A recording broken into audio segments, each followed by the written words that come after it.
give you plant updates today. I had rescued a fiddle leaf fig and I've done a couple of videos on it, but I wanted to show you how well it's doing. And I also wanted to update you on my Rhipsalis Paradoxa, which I did have quite a bit of trouble with, but I think I have the hang of it now, so I wanted to share with you what I'm doing for it. So let me start with this one.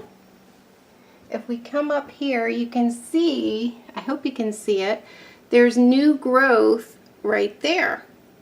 And it is growing out. And then it looks as if I have a couple buds here coming off of these segments over here.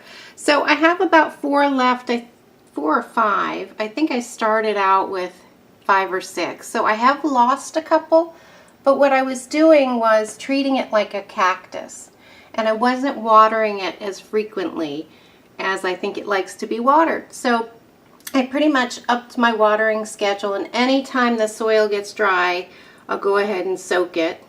And I've just been using water that has had a chance to dechlorinate. I let it sit out overnight.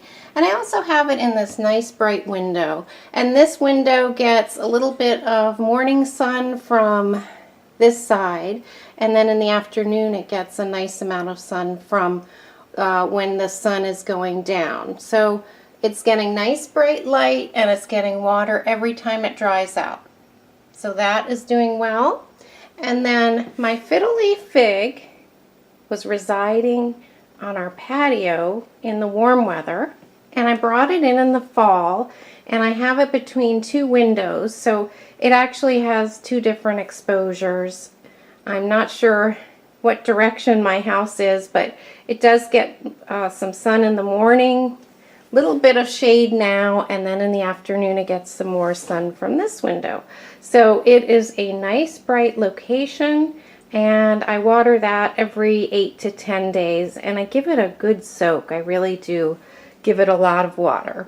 So it is doing well. It has grown some new leaves, and there's more coming out. They always look kind of like nothing when they're growing, but these are nice, big, beautiful leaves. Let me show you my hand in relation to it. They're really huge.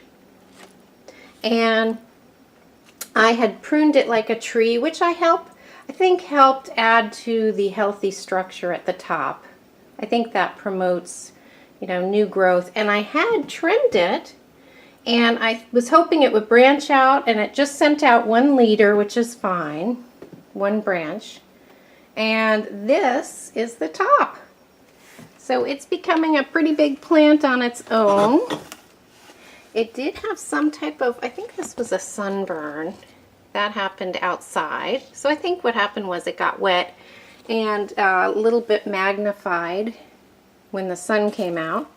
But I left it on there because there's so much green, and I thought, well, that's going to bring energy to the roots if I just leave it on there. But look at how big. Let me move this plant out of the way. Look at how big that is on its own, and that is the propagated top to my big fiddle leaf fig.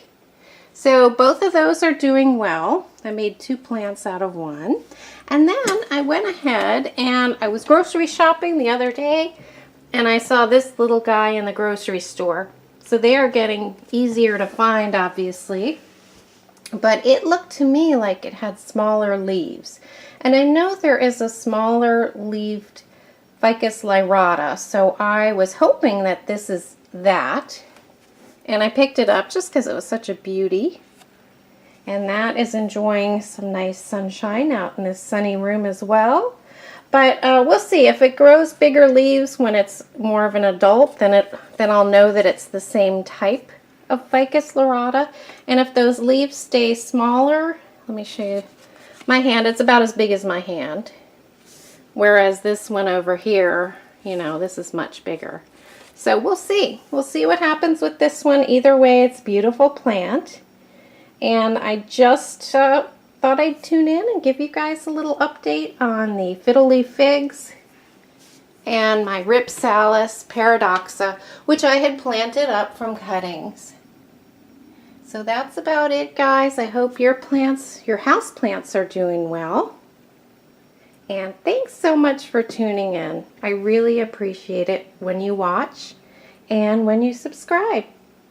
Bye!